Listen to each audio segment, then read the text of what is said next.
Good evening, everyone. Welcome back to Live Around 5. I'm Amy, and tonight's topic, 4 tips for managing difficult emotions. Last week, we talked a lot about what's standing between us and our goals. And one of the most important and valuable tools you have in your toolbox is your ability to manage your emotions, both good and bad, right? You don't want to get so excited, you go overboard, overspend. You don't want to get so sad, you get frozen and you can't do anything and you feel stuck, and you don't want to be so humdrum that you're missing everything. The good news is that we are really the master of our own emotions, but it does take skill. Sometimes people identify this as a soft skill. Like, why is this a really big deal if we're trying to get healthy or grow our business or change our lives in a meaningful way? This is the root of where all of that starts. And this is where you've got to start before you can proceed to the more advanced things that you're going to need to do.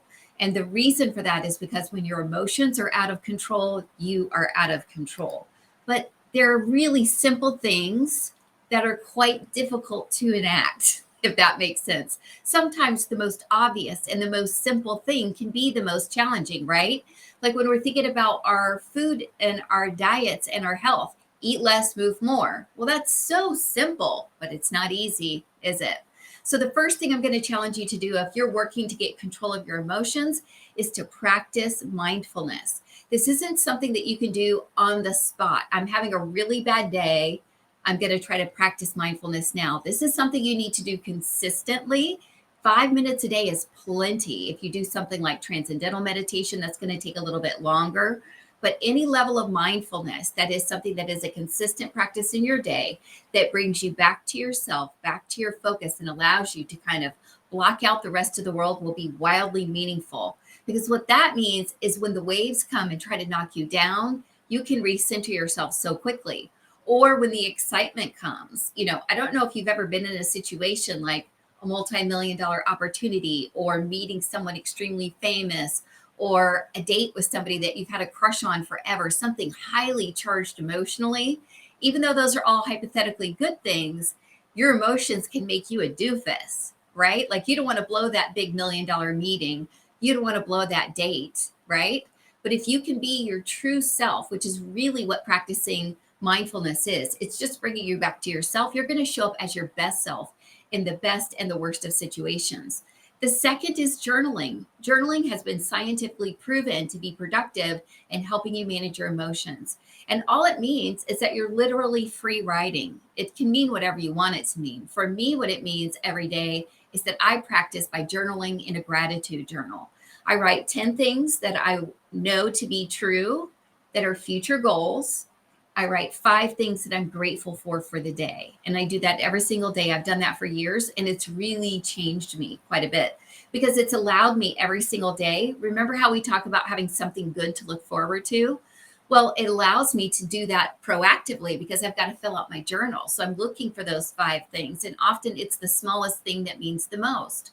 So when our emotions are out of control and it feels like something really big is happening to us, and we don't really have an opportunity to be an actor in that, we're just getting kind of acted upon. One of the coolest things about gratitude and journaling is it reminds you that it is the delicious cup of coffee, the warm summer rain, the air conditioning, the things that we sometimes might see as invisible or take for granted that can make our day, that can be the biggest thing. Sometimes we don't realize what we're grateful for until it's taken away, right? Like in these times, if you lose your air conditioning, you really get grateful for it when it comes back. A gratitude journal is going to give you a chance to be grateful for it on the off day as well. The third suggestion is talking to a trusted friend or therapist. I highly recommend BetterHelp.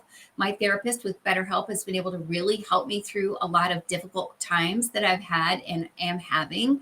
And, it means a lot to me to know that there's somebody that knows my story, that knows me, that I can count on regularly on a weekly basis, that I can work through the challenges that I'm facing, because we all kind of need an outside source. It's fairly affordable. It's online. There are scholarships available. But if that's not something you're comfortable with, find a trusted friend. It could be someone in the church. It could just be a dear old friend, someone who doesn't have anything in to lose or to win other than to be your support system.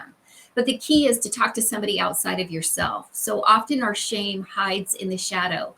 Our struggles hide in the shadow. We've had so many challenges in our life, in our home, and I bet you have too. But how are we exactly going to be bringing that up in conversation? It's hard to find a time or a place where you're just like, hey, by the way, I meant to tell you, like a few years ago, we were broke as a joke. It was like bad times. Yeah, we were worried. When do you bring that up? And how do you process those emotions if you don't? So, finding a trusted friend or a therapist can really be helpful. If you're in a situation right now where you feel like you could be harming yourself, I highly recommend you call a hotline, because that level of emotional out of controlness is so important for you to get support for, because we need you. You are the only you on the planet. And without you, there's something really critical that would be missing. So, there are people who are here to help you. There are trained professionals. There are loved ones that will miss you. I don't care what you've done. I'm going to say that again. I don't care what you've done that you think is unforgivable. You are a human being. You deserve grace. You deserve love. You deserve forgiveness. You deserve redemption. Everybody deserves a second chance. So don't let a moment be the final moment for you. Reach out to a hotline, get help. And if it's not quite that urgent, reach out to a therapist. If it's not BetterHelp, maybe there's someone that you know that would be great. But that person is going to be able to really help you get control of your emotions so that you don't let your emotions rule you. And last but not least, I actively use essential oils. Essential oils have been scientifically proven to impact our emotions in a way that can be very positive. In fact, hospitals are now experimenting with them in terms of helping people lift their mood and control pain, in terms of our perceptions, right? And our feelings. It's really incredible, because this was an old practice. This isn't something new. This isn't a hippie thing. This is a King Tut thing, you guys. This is ancient. This was on the earth. This was provided to us on the earth.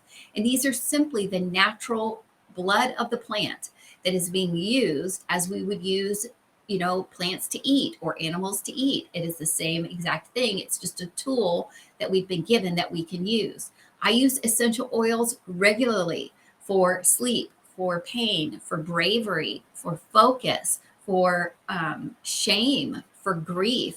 One of my favorite essential oils is actually called White Angelica, and it's for negativity.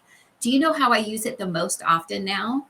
When I'm being negative to myself, when I notice myself being bad with my self-talk, I will use White Angelica. And there's something that happens both physiologically through the actual interactions of the sesquiterpenes and the essential oils and our systems, but there's also something that happens intellectually. There's a placebo effect, certainly, that occurs when I say, wait a minute, I'm really being bad right now in terms of how I'm speaking to myself. I need to get control of that. Let me get some White Angelica. Just noting that and taking that step makes a really big difference. The cool thing is that oils are just like any other treatment that you might have. There are tons of different options, right? Think of antibiotics. How many antibiotics have you been on where they said, well, we're going to try amoxicillin. If amoxicillin doesn't work, we'll try Zithromax. If Zithromax doesn't work, we'll try the next thing, right? Oils are the same thing. There are many different types of oils, and they are affordable. They are accessible. They can be delivered to your door. And that's one of the reasons I'm so passionate about them. The Feelings Kit is the kit that I've linked here, and that is actually a kit that's being used actively for people who are experiencing PTSD. That's what it was designed for. And it has been incredibly powerful for our family. And it's something that if you felt it could help you and you had questions, I'd be glad to talk to you about it. The key here is when we're dealing with our emotions, good, bad, if they're particularly strong or we're swinging wide, we need to use these 4 practices to get them under control, to help us better address everything in our lives, whether it's joy or grief, whether it's a big opportunity or a big loss. When you are the master of your own emotions, nothing in business is going to put you off kilter. Nothing in your personal life is going to bring you to your knees, because you're going to know that you have these tools that are going to be able to reset you, and you can operate from your best space and be the most efficient and the most effective. I can't wait to see you back here tomorrow live around 5. This week, we're talking all about the tools that we have at our disposal to do better and to feel better every single day, because you deserve to. Have a great night, everybody. I love you. I'm so grateful for you being here, and I'll see you back tomorrow.